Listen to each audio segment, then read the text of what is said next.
If you're lucky enough to have a car with a compatible entertainment system, using Waze on Android Auto is even more convenient than using Waze on your phone. Not only do you keep a lot of the same functionality as using it on your phone app, but the convenience of using the large, always-on screen makes it easier and safer to operate than a phone. In this video, I walk through how you use all the available features in Waze when connected to Android Auto in your car.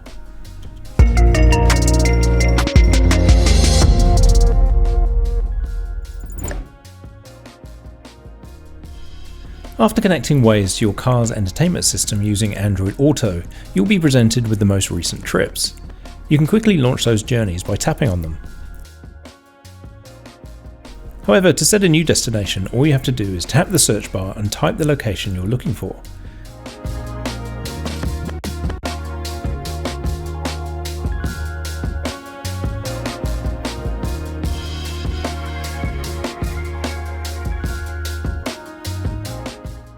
In the bottom left-hand corner, you'll find the arrival time to your destination, the travel time in minutes, and the distance to the destination in miles or kilometers.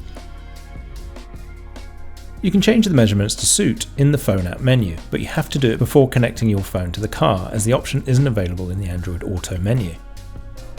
You can also adjust the basic sound settings from receiving every audible alert, some alerts, and no alerts. To navigate around the map, you can simply swipe using your fingers.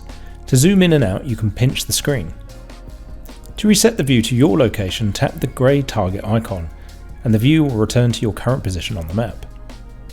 You can also use the plus and minus signs to zoom in and out of the map. Swiping up on a listing after searching for it reveals more information about that location.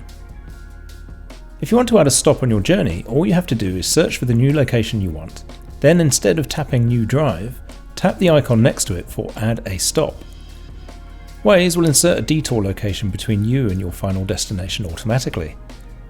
Should you want to cancel your trip for any reason, you can simply tap the X icon in the top right-hand corner. The basic audio settings can be controlled by tapping on the speaker icon and choosing between the three options. The other options for Waze give you audible warnings for turn-by-turn directions and other pertinent updates to your trip. You can also turn the sound off completely, or just get the main alerts for major traffic events and road closures. All the main audio functions are still controlled by the app on your phone. This includes changing the voice to other characters. You will be required to disconnect your phone from Android Auto before making the more detailed changes on the app. As you're travelling, you're able to add custom information for other Waze users in that area to see on the map. Tap the speech bubble to bring up the hazard menu to report different kinds of incidents along your route. You can report a police speed trap, traffic congestion, crashes and collisions by other road users, issues with the Waze map for missing or incomplete information about roads or locations, and other non-specific road hazards.